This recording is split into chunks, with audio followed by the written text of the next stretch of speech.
Good morning दोस्तों। तो चलिए एक बार फिर से मोस्ट इंपॉर्टेंट करंट अफेयर्स लेके आए हैं जो कि तमाम एग्जाम के लिए महत्वपूर्ण होगा। तो चलिए आइए और आप लोग भी इस क्वेश्चन को देखिए, बहुत इंपॉर्टेंट और वीवीआई क्वेश्चन है। तो चलिए सेट लगाते हैं। आप लोगों से रिक्वेस्ट है कि जिन दोस्तों ने अब तक सब्सक्राइब नहीं किए वो सब्सक्राइब कर लें। पहला क्वेश्चन देखिए, कह रहा है कि किस एक्ट्रेस को दादा साहब फाल्के अवार्ड 2020 के लिए चुना गया है। आंसर हो जाएगा आशा पारेख। आंसर नंबर इसका डी हो जाएगा। आशा पारेख को जो है वर्ष 2020 के लिए यह अवार्ड चुना गया। 68वें राष्ट्रीय फिल्म पुरस्कार समारोह में यह पुरस्कार दादा साहब फाल्के अवार्ड आशा पारेख को दिया जाएगा। इसकी अध्यक्षता द्रौपदी मुर्मू के द्वारा की जाएगी। ध्यान रखिएगा, आशा पारेख का जन्म जो है 2 अक्टूबर 1942 ईस्वी को मुंबई में हुआ है। वर्तमान उम्र इनका 79 वर्ष यानी 79 वर्ष के हैं। इन्हें जो है 1992 ईस्वी में पद्मश्री अवार्ड से भी सम्मानित किया जा चुका है। तो बहुत बीबीआई क्वेश्चन है, ध्यान रखिएगा। 2019 में रजनीकांत को दादा साहब फाल्के अवार्ड दिया गया था। 2018 में अमिताभ बच्चन को दादा साहब फाल्के अवार्ड दिया गया था और 17 में विनोद खन्ना को। तो ध्यान रखिएगा 20 के लिए जो है आशा पारेख को चुना गया है। नेक्स्ट क्वेश्चन है कि सुप्रीम कोर्ट में पहली बार इनमें से किस पीठ की सुनवाई का लाइव प्रसारण सितंबर 2022 में शुरू हो गया है। तो ध्यान रखिएगा, आंसर हो जाए constitution bench. Option number C हो गया। कॉन्स्टिट्यूशन बेंच का जो है लाइव प्रसारण किया जा चुका है। तो कब किया है? तो 17 सितंबर 2022 को। ध्यान रखिएगा, सुप्रीम कोर्ट के अंदर क्या हो रहा है इसका लाइव आप जो है टीवी पर देख सकते हैं। 17 सितंबर 2022 से लाइव हो चुका है। तो ध्यान रखिएगा, बहुत इंपॉर्टेंट ये क्वेश्चन है। नेक्स्ट क्वेश्चन देखते हैं। एप्पल ने भारत में आईफोन 14 का उद्घाटन कहां पर स्थित फॉक्सकॉन प्लांट में शुरू किया है। तो ध्यान रखिएगा, आंसर हो जाएगा श्री पेरुम्बदूर। ऑप्शन नंबर सी हो गया। श्री पेरुम्बदूर में एप्पल अपने आईफोन 14 का उद्घाटन फॉक्सकॉन प्लांट में किया है। ध्यान रखिएगा, फॉक्सकॉन प्लांट जो है ताइवान की कंपनी है और यह तमिलनाडु की राजधानी जो है चेन्नई, उसके पास कांचीपुरम जिले में स्थित है। ध्यान रखिएगा, इस जो ये कंपनी है फॉक्सकॉन और एप्पल, ये जितने भी जो फ़ोन बनाते हैं आईफोन, इसकी अधिकतर जो पार्ट होते हैं फ़ोन के वो विदेश से ही आते हैं और इन्हें असेंबल किया जाता है। और ये ताइवान की कंपनी है फॉक्सकॉन। तो ध्यान रखिएगा, ताइवान की कंपनी से ही इन्होंने अपने एप्पल कंपनी अपना जो है गठबंधन किया है और इस तरह से दोनों मिलके आईफोन 14 का उद्घाटन करेगी। ध्यान रखिएगा कि एप्पल के सीईओ कौन है? तो टिम कुक, ठीक है, टॉम कुक। ऑप्शन नंबर इसका बी हो जाएगा, सॉरी सी हो जाएगा, श्री पेरुम्बदूर, जो कि तमिलनाडु में स्थित है। नेक्स्ट क्वेश्चन देखते हैं। कह रहे राष्ट्रपति द्रौपदी मुर्मू ने मैसूर दशहरा महोत्सव 2022 का उद्घाटन 26 सितंबर 2022 को किस जगह पे किया है। तो आंसर इसका हो जाएगा मैसूर। ऑप्शन नंबर बी हो जाएगा, मैसूर में ही किया है। ध्यान रखिएगा, मैसूर के चामुंडी हिल्स नामक जगह पे उद्घाटन किया गया है। यह 10 दिन तक चलने वाला जो है क्या है, दशहरा है। और इसमें कि जो है क्या बोलते हैं कि मैसूर के सीएम कौन है? तो बसवराज बोम्बई। और गवर्नर कौन है? तो थावरचंद गहलोत। तो ध्यान रखिएगा, आंसर नंबर इसका बी हो जाएगा। बहुत इंपॉर्टेंट क्वेश्चन है ये। नेक्स्ट क्वेश्चन देखते हैं। कह रहा है राष्ट्रपति द्रौपदी मुर्मू ने IIIT धारवाड़ के नए परिसर का जो उद्घाटन किया है किस राज्य में स्थित है। ध्यान रखिएगा, ये भी कर्नाटक में ही स्थित है। ऑप्शन नंबर इसका सी हो जाएगा, कर्नाटक में स्थित है। ध्यान रखिएगा, कर्नाटक से यह 430 किलोमीटर दूर, ठीक है, IIT धारवाड़ स्थित है, जो कि 26 सितंबर 2022 को राष्ट्रपति द्रौपदी मुर्मू के द्वारा उद्घाटन किया गया। आंसर नंबर इसका सी हो जाएगा। नेक्स्ट क्वेश्चन है कि भारतीय मूल के किस ब्रिटिश मंत्री को एशियन अचीवर्स अवार्ड 2022 का पहला queen Elizabeth women of the year award से सम्मानित किया गया है। तो आंसर इसका क्या हो जाएगा? आंसर हो जाएगा सुएला ब्रेबरमैन। आंसर नंबर बी हो जाएगा। सुएला ब्रेबरमैन को जो है क्या दिया गया था? Queen Elizabeth second women of the year award से सम्मानित किया गया है। यह भारतीय मूल के हैं, ध्यान रखिएगा। और इन्होंने जो है ब्रिटेन के होम सेक्रेटरी हैं वर्तमान में, और 2020 से 22 के बीच ये अटॉर्नी जनरल भी रह चुके हैं। तो ध्यान रखिएगा, इसलिए जो है बहुत महत्वपूर्ण क्वेश्चन है ये।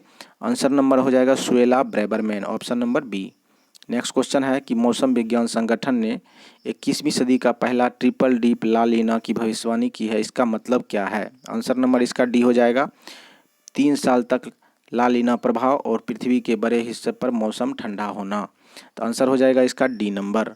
ध्यान रखिएगा, बहुत इंपॉर्टेंट क्वेश्चन है। कह रहा है लालिना ने की भविष्यवाणी की है और इसका मतलब क्या है। तो ध्यान रखिएगा, लालिना जो है प्रशांत महासागर की समुद्री सतह के तापमान में होने वाले परिवर्तन से जो मौसम उत्पन्न होते हैं पृथ्वी पर, उन्हें ही लालिना कहा गया है। यानी लालिना का शब्द जो है प्रशांत महासागर के समुद्री सतह के तापमान से होने वाले परिवर्तन से ही है।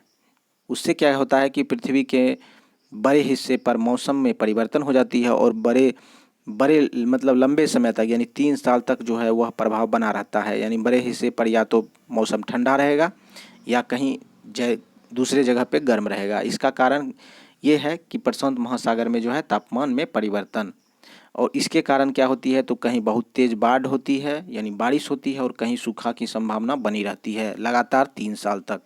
तो ध्यान रखिएगा, तो इसका मतलब ऑप्शन नंबर इसका हो जाएगा ए और बी दोनों, आंसर नंबर डी हो जाएगा। नेक्स्ट क्वेश्चन कह रहा है केंद्र सरकार ने देश के गांवों के कुओं के जलस्तर को मापने के लिए सितंबर 2022 को किस मोबाइल ऐप जो है लॉन्च किया है, किस मोबाइल ऐप को लॉन्च किया है। तो ध्यान रखिएगा, आंसर नंबर हो जाएगा ऑप्शन नंबर ए जलदूत। ठीक है, तो जलदूत को जो है लॉन्च किया गया है। क्यों? तो केंद्र सरकार की एक योजना है जिसका उद्देश्य है कि पूरे देश में जितने भी गांव हैं उसमें हर गांव में 2-3 कुओं को चयनित किया जाएगा और उसकी जल स्तर की माप की जाएगी और इसकी निगरानी भी की जाएगी। साथ ही मानसून से पहले और मानसून के बाद इस कुएं का जल स्तर में क्या परिवर्तन है इसका देखरेख भी किया जाएगा। तो ध्यान रखिएगा, इससे जल स्तर की पता चलेगा कि पृथ्वी के अंदर का जो है हर जगह पे जल स्तर का क्या स्थिति है। तो ध्यान रखिएगा, आंसर नंबर ए हो जाएगा। नेक्स्ट क्वेश्चन देखते हैं। आप लोगों से रिक्वेस्ट है कि जो नहीं किए हैं अभी तक सब्सक्राइब, प्लीज़ आपसे रिक्वेस्ट है सब्सक्राइब कर लें। चलिए अगला क्वेश्चन देखते हैं और दोस्तों को भी शेयर कर दीजिएगा। नेक्स्ट क्वेश्चन है विश्व रेबीज दिवस कब मनाया जाता है। तो ध्यान रखिएगा, रेबीज दिवस जो है कब मनाया जाता है तो 28 सितंबर को ए नंबर आंसर हो जाएगा। 28 सितंबर को मनाया जाता है। इसका उद्देश्य है कि पूरे देश में रेबीज की रोकथाम करना और लोगों को जागरूक करना। यह जो है वायरस से होने वाली बीमारी है। ध्यान रखिएगा, आमतौर पर कुत्ता काटने से होता है और जंगली जानवर बंदर सब के काटने से भी हो सकता है। तो ध्यान रखिएगा, पूरे विश्व में रेबीज दिवस मनाया जाता है तो 28 सितंबर को। चलिए अगला क्वेश्चन देखते हैं। कह रहा है नासा ने एस्टेरॉयड से स्पेस एयरक्राफ्ट को टकराकर पृथ्वी को बचाने का पहला सफल परीक्षण किया है। इस मिशन का नाम बताएं। तो इसका मिशन का नाम है DART, ऑप्शन नंबर सी हो जाएगा। DART का पूरा जो है नाम है डबल एस्टेरॉयड रीडायरेक्शन टेस्ट है। इनमें एस्टेरॉयड को आमतौर पर टकराकर उसकी दिशा में परिवर्तन कर देना है। ध्यान रखिएगा, यह नासा के द्वारा टेस्ट किया गया था 27 सितंबर 2022 को, जिसमें कि एक क्षुद्र ग्रह को चंद्रमा जैसे विशालकाय पत्थर से टकराकर उसकी दिशा में परिवर्तन कर दिया गया। यह पृथ्वी से लगभग 11 मिलियन दूर टक्कर हुई थी और भविष्य में पृथ्वी को अगर किसी तरह के क्षुद्र ग्रह से या किसी पिंड से बचाया जाना हो तो इस तरह से जो है पृथ्वी का स्पेसक्राफ्ट से टकराकर उसके दिशा में परिवर्तन किया जा सकता है। तो ध्यान रखिएगा, और इस तरह से देखा जाए तो हजारों साल पहले उल्कापिंड से बनी झील जो है महाराष्ट्र के बुल्ढाना जिले में स्थित है, जो कि मुंबई से 500 किलोमीटर दूरी पर अभी भी वर्तमान में स्थित है। यह करीब 50,000 साल पहले गिरा था। तो ध्यान रखिएगा, बुल्ढाना जिले में जो उल्कापिंड गिरा था वह करीब 50,000 साल पहले गिरा था, जो कि आज भी बुल्ढाना जिले में स्थित है। तो ध्यान रखिएगा, इसीलिए जो है पृथ्वी को बचाने के लिए शायद नासा के द्वारा ये मिशन किया गया। तो आंसर नंबर हो जाएगा option number C DART, DART यानी डबल एस्टेरॉयड रीडायरेक्शन टेस्ट। चलिए अगला क्वेश्चन देखते हैं। करा क्रिकेटर झूलन गोस्वामी के नाम पर किस स्टेडियम के एक स्टैंड का नाम रखने का ऐलान हुआ है। तो आंसर क्या हो जाएगा, आंसर हो जाएगा डी यानी Eden garden Kolkata stadium. Option number क्या हो गया, डी हो गया। ईडन गार्डन कोलकाता स्टेडियम में सबसे तेज गेंदबाज और सबसे ज़्यादा विकेट लेने वाली कौन है तो झूलन गोस्वामी है। ध्यान रखिएगा, इनके नाम पे क्या किया गया तो ईडन गार्डन कोलकाता के जो है स्टेडियम है उनमें एक स्टैंड का नाम रखने का ऐलान किया है। तो आंसर नंबर इसका डी हो जाएगा। बहुत इंपॉर्टेंट क्वेश्चन है। चलिए अगला क्वेश्चन देखते हैं। नेक्स्ट क्वेश्चन है, झूलन गोस्वामी ने अंतर्राष्ट्रीय क्रिकेट में संन्यास ले लिया है और महिला क्रिकेट में उनके नाम इनमें से कौन सा रिकॉर्ड संबंधित है, यानी कौन कौन से रिकॉर्ड जो है इन्होंने बनाए हैं। तो आंसर नंबर डी हो जाएगा, वनडे वर्ल्ड कप में सर्वाधिक रन, तो ये नहीं है। कह रहा है इंटरनेशनल मैच में सर्वाधिक विकेट, तो ये बिल्कुल सही है। और कह रहा है कि वनडे वर्ल्ड कप में सर्वाधिक विकेट, तो ये दोनों सही है, यानी बी और सी जो है दोनों रूप से सही हो जाएगा। आंसर नंबर क्या हो जाएगा, तो डी हो जाएगा। ध्यान रखिएगा, इन्होंने सभी प्रारूप में अगर देखा जाए तो कुल 355 विकेट लिए हैं और वर्ल्ड कप मैच में सिर्फ जो है 43 यानी 43 विकेट लिए हैं। ठीक है, इनका संबंध जो है पश्चिम बंगाल से है, ध्यान रखिएगा। और जो है इन्होंने जो डेब्यू किया, यानी पहली मैच जो खेला था, यानी डेब्यू किए थे 6 जनवरी 2002 को। पहला मैच इन्होंने कब खेला था, तो 6 जनवरी 2002 को। ठीक है, और इन्होंने लास्ट मैच जो खेला, यानी आखिरी मैच 24 सितंबर 2022 को इंग्लैंड के खिलाफ। तो ध्यान रखिएगा, बहुत इंपॉर्टेंट क्वेश्चन है। नेक्स्ट क्वेश्चन देखते हैं। कह रहा है राज्यों के पर्यावरण मंत्रियों के राष्ट्रीय सम्मेलन गुजरात के किस शहर में आयोजित हुआ, इसका उद्घाटन पीएम मोदी ने किया है। तो ध्यान रखिएगा, आंसर हो जाएगा इसका Ekta Nagar, option number B हो जाएगा। एकता नगर में जो है, जो कि एकता नगर जो है वो केवड़िया का पुराना नाम है। ध्यान रखिएगा, यह गुजरात के नर्मदा जिले में स्थित है। और 31 अक्टूबर को जो है स्टैच्यू ऑफ यूनिटी का उद्घाटन हुआ था। और उसके बाद जो है 31 अक्टूबर 2018 के बाद इस एकता नगर नाम रख दिया गया है, जो कि पुराना नाम इसका केवड़िया था। तो ध्यान रखिएगा, वहीं पे क्या किया, तो गुजरात के किस शहर में, तो एकता नगर में उद्घाटन किया। कौन, तो प्रधानमंत्री नरेंद्र मोदी के द्वारा किया गया है। आंसर नंबर इसका बी हो जाएगा। नेक्स्ट क्वेश्चन देखते हैं। केंद्र सरकार ने फार्मास्यूटिकल कंपनियों के मार्केटिंग तरीकों की समीक्षा करने के लिए इसकी अध्यक्षता में 5 सदस्यीय कमेटी का गठन किया गया है। आंसर हो जाएगा बी के पॉल। ठीक है, बी के पॉल के द्वारा जो है फार्मास्यूटिकल कंपनियों की मार्केटिंग के तरीकों की समीक्षा के लिए 5 सदस्यीय कमेटी का गठन किया गया है। और बी के पॉल जो है नीति आयोग के सदस्य भी रह चुके हैं, यानी सदस्य भी हैं, और इन्हें समीक्षा करने के लिए इन्होंने कमेटी का गठन किया है। तो ध्यान रखिएगा, आंसर नंबर इसका ए हो जाएगा। चलिए अगला क्वेश्चन देखते हैं। करें कि मौसम वैज्ञानिक बर्नोन डोबोरक का निधन 20 सितंबर 2022 को हो गया। उनकी विकसित की हुई डबोरक तकनीक का उपयोग किस बात के अनुमान में लगाने में होता है। तो बहुत इंपॉर्टेंट क्वेश्चन है, ध्यान रखिएगा। डबोरक तकनीक जो है वह किस बात की जो है अनुमान लगाने के लिए किया जाता है। तो आंसर इसका हो जाएगा समुद्री तूफान की तीव्रता। आंसर नंबर ए हो गया। समुद्री तूफान की तीव्रता को अनुमान लगाने के लिए डबोरक तकनीक का उपयोग किया जाता है। और डबोरक थे, इनका निधन जो है 20 सितंबर 2022 को हो गया। ध्यान रखिएगा, 100 वर्षों में जो है लगभग 100 वर्षों के अमेरिकी मौसम वैज्ञानिक थे इन्होंने डबोरक। और इनका जो है कहने का मतलब ये है कि इनके द्वारा समुद्री तूफान, जैसे कि कहा जा सकता है कि हरिकेन, साइक्लोन, टाइफून, तो इन सभी जो है समुद्री तूफान की तीव्रता का अनुमान जो है आसान तरीके से लगाया जा सकता था।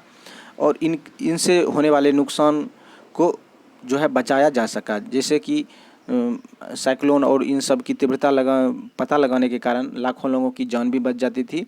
तो ध्यान रखिएगा, समुद्री तूफान की तीव्रता जो है वो लगाने के लिए डबोरक तकनीक का उपयोग किया जाता था। ध्यान रखिएगा, यह 100 वर्ष के थे और इनका निधन जो है 20 सितंबर 2022 को हो गया। नेक्स्ट क्वेश्चन है कि क्वाड देशों में पहली बार किस मालवेयर के खिलाफ कदम उठाने का आह्वान किया है। तो ध्यान रखिएगा, आंसर नंबर हो गया रेसमवेयर, ऑप्शन नंबर ए हो गया। रेसमवेयर एक तरह का मालवेयर है, जिसे आप वायरस भी कह सकते हैं, जो कि कंप्यूटर को हैक कर उसके द्वारा हैक कर लिया जाता है और फिर उससे पैसे की मांग की जाती है। भारत, यूएसए, जापान और ऑस्ट्रेलिया के विदेश मंत्रियों ने इसके खिलाफ कदम उठाने का क्या किया है, आह्वान किया है। और इस तरह से ये पहली बार नहीं है, इससे पहले भी बहुत बार किया जा चुका है। तो पहली बार जो है भारत में अप्रैल 2002 में चीनी हैकर के द्वारा भारतीय पावर प्लांट को भी हैक कर लिया गया था। उसी तरह मई 2021 में जो चीनी हैकर के द्वारा ही यूएसए के जो है 6 कंप्यूटर नेटवर्क को भी हैक कर लिया गया और पैसे की डिमांड की गई है। तो ध्यान रखिएगा, इसी के खिलाफ जो है मालवेयर के खिलाफ आह्वान किया है कौन कौन, तो संयुक्त राज्य अमेरिका यानी संयुक्त राष्ट्र के द्वारा भी इस पे कदम उठाया गया है। भारत, यूएसए, जापान और ऑस्ट्रेलिया के विदेश मंत्रियों ने मालवेयर के खिलाफ कदम उठाया है, तो ध्यान रखिएगा। नेक्स्ट क्वेश्चन है, अंतर्राष्ट्रीय बेटी दिवस जो है कब मनाया जाता है? तो अंतर्राष्ट्रीय बेटी दिवस जो है कब मनाया जाता है? आंसर क्या हो जाएगा? तो हो जाएगा सितंबर महीने के आखिरी रविवार। ऑप्शन नंबर ए हो गया, सितंबर महीने के आखिरी रविवार। ध्यान रखिएगा, सितंबर महीने के आखिरी रविवार 25 सितंबर को इस बार मनाया गया 2022 में। ध्यान रखिएगा, संयुक्त राष्ट्र के द्वारा लड़कियों के महत्व को समझाते हुए पहली बार उन्होंने कहा कि पूरी दुनिया में बेटी बहुत महत्वपूर्ण है, इसलिए उन्हें बेटी और बेटों में समान महत्व देना चाहिए।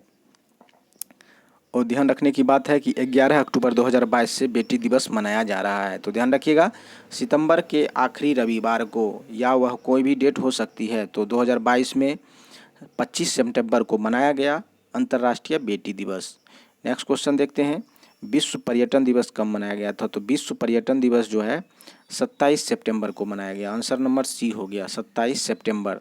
इसका थीम क्या था? तो पर्यटन पर पुनर्विचार। ध्यान रखिएगा, पर्यटन पर पुनर्विचार विश्व पर्यटन दिवस मनाया गया था, इसका थीम था। नेक्स्ट क्वेश्चन है, विश्व गर्भ निरोधक दिवस कब मनाया जाता है?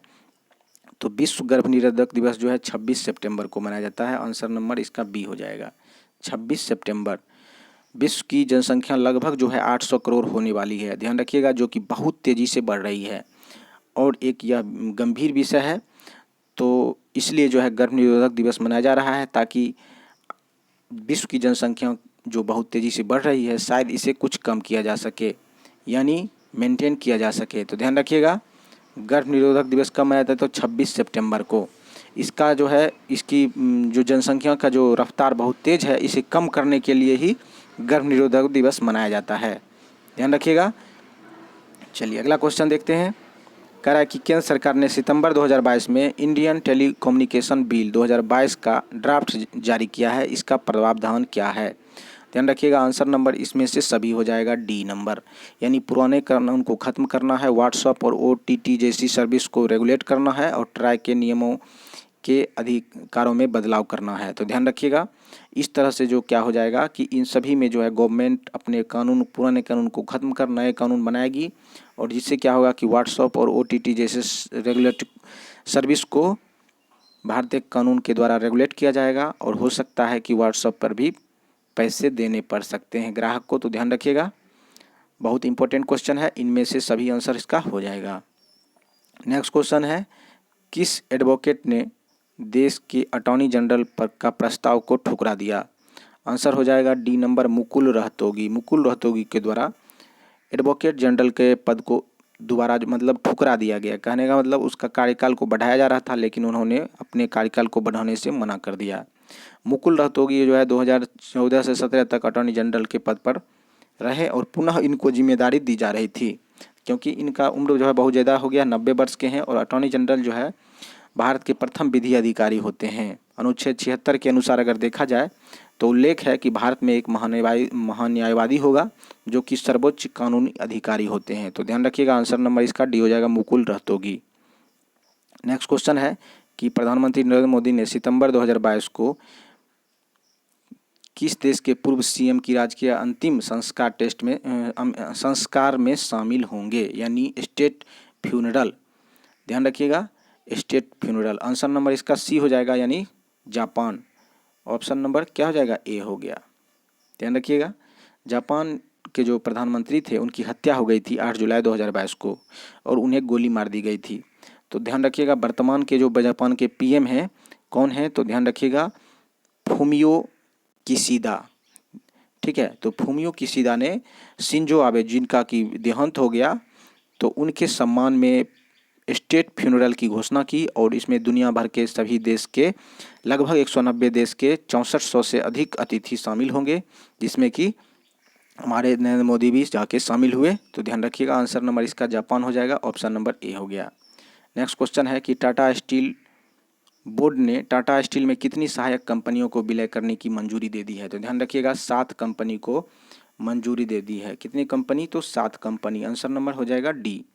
ध्यान रखिएगा, 7 कंपनी को। ध्यान रखिएगा कि टाटा स्टील के जो अभी CEO हैं वर्तमान में, वो कौन है? तो TB नरेंद्रन हैं। और जितने भी कंपनियां हैं टाटा स्टील के, जैसे कि Tata steel long products limited, Tata steel mining limited, Tata क्या बोलते हैं कि टाटा रॉबिन्स फ्रेजर लिमिटेड और S&T mining limited, India steel and wire product limited. तो इन सभी सातों को जो है विलय करने की मंजूरी दे दी है, तो आंसर नंबर इसका डी हो जाएगा। चलिए अगला क्वेश्चन देखते हैं। केंद्र सरकार ने ICMR के महानिदेशक और DG और स्वास्थ्य अनुसंधान विभाग के सचिव किसे नियुक्त किया गया है?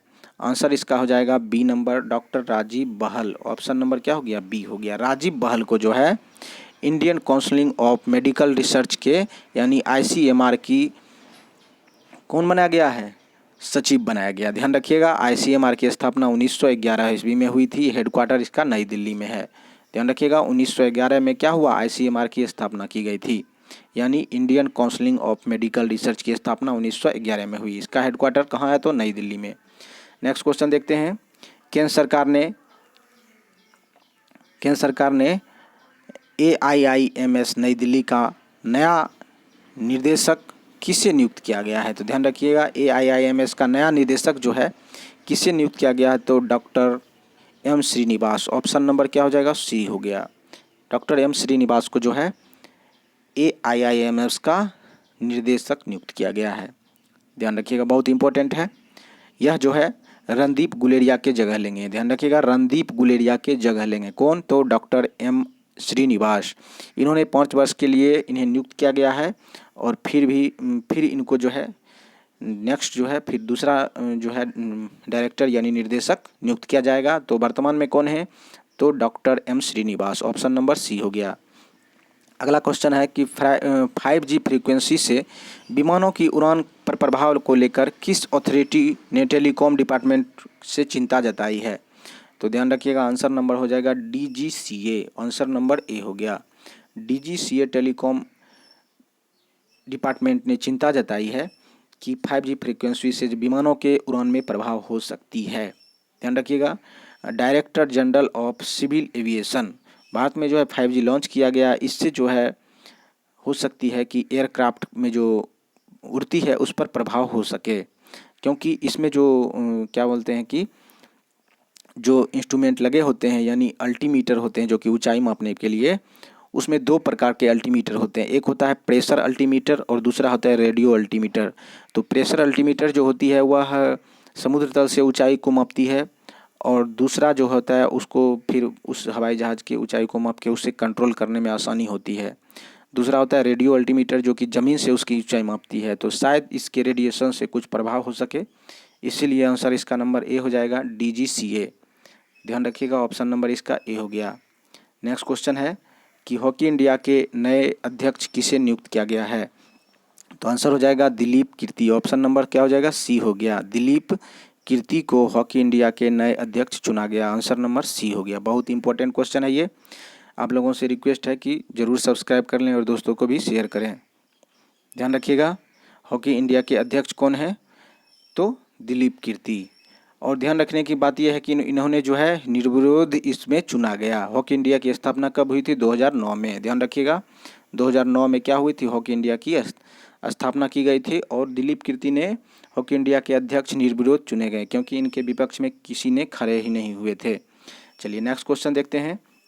विश्व गेंडा दिवस कब मनाया जाता है? तो विश्व गेंडा दिवस जो है कब मनाया जाता है? आंसर नंबर हो जाएगा 22 सितंबर को। आंसर नंबर डी हो गया। 22 सितंबर को विश्व गेंडा दिवस मनाया जाता है। ध्यान रखिएगा, विश्व गेंडा दिवस में मनाने का मुख्य मकसद है कि जो भी पृथ्वी पे गेंडे हैं उसकी प्रजाति को संरक्षित करना। ठीक है, तो कुल मिला के इसमें जो प्रजातियां हैं, जो काले सफ़ेद, ग्रेटर वान हॉर्न या सुमात्रन, जानन, इन सभी को जो है सुरक्षित करना है ताकि पृथ्वी का संतुलन सही से बना रहे और इकोसिस्टम बना रहे। तो ध्यान रखिएगा, आंसर नंबर हो जाएगा 22 सितंबर को विश्व गेंडा दिवस मनाया जाता है। नेक्स्ट क्वेश्चन देखते हैं। भारत का पहला डुगोंग संरक्षण रिजर्व किस राज्य में स्थित है? तो डुगोंग संरक्षण रिजर्व जो है किस राज्य में स्थित है? आंसर हो जाएगा बी, तमिलनाडु में। ऑप्शन नंबर क्या हो गया? बी हो गया, तमिलनाडु में। तमिलनाडु में यह समुद्री शाकाहारी स्तनधारी जीव है। समुद्री शाकाहारी और स्तनधारी जीव है, ध्यान रखिएगा। और ये पे कहाँ पे मिलता मतलब पाया जाता है? तो तमिलनाडु में। इसका जो एरिया बनाया गया है, संरक्षित क्षेत्र या रिजर्व क्षेत्र तमिलनाडु से 448 किलोमीटर स्क्वायर में संरक्षित किया गया है। यह समुद्री जीव है और शाकाहारी के साथ साथ स्तनधारी जीव भी है। आंसर नंबर इसका बी हो जाएगा, तमिलनाडु। नेक्स्ट क्वेश्चन है, भारतीय विदेश मंत्रालय ने किस जगह देश में हो रहे भारतीयों को हेट क्राइम से सतर्क रहने की एडवाइजरी जारी की है। आंसर नंबर हो जाएगा डी, कनाडा। कनाडा में जो है भारतीय लोगों पर हेट क्राइम से सतर्क रहने की एडवाइजरी जारी की गई है। कनाडा में जो भारतीयों को सलाह दी गई है कि वो सतर्कतापूर्ण अपना जीवन को व्यतीत करें, क्योंकि वहाँ पे कुछ दिनों से भारत विरोधी घटनाएं तेज हो रही है। दरअसल बात ये है कि खालिस्तान समर्थन को लेकर कनाडा में उपद्रवी कर रहे हैं। खालिस्तान समर्थक कनाडा में उपद्रव कर रहे हैं और इसकी जांच जो है वहाँ के सरकार के द्वारा की भी जा रही है। तो इसलिए भारतीयों को हेट क्राइम से सतर्क रहने की एडवाइजरी जारी की गई। ध्यान रखिएगा, आंसर नंबर इसका डी हो जाएगा। नेक्स्ट क्वेश्चन देखते हैं। आप लोगों से रिक्वेस्ट है कि जो भी इम्पोर्टेंट क्वेश्चन था मैंने किया, आपको कैसा लगा ज़रूर बताइएगा और सब्सक्राइब करके दोस्तों को भी शेयर करें और लाइक कर दें। तो चलिए आज के लिए यहीं तक। थैंक यू, धन्यवाद।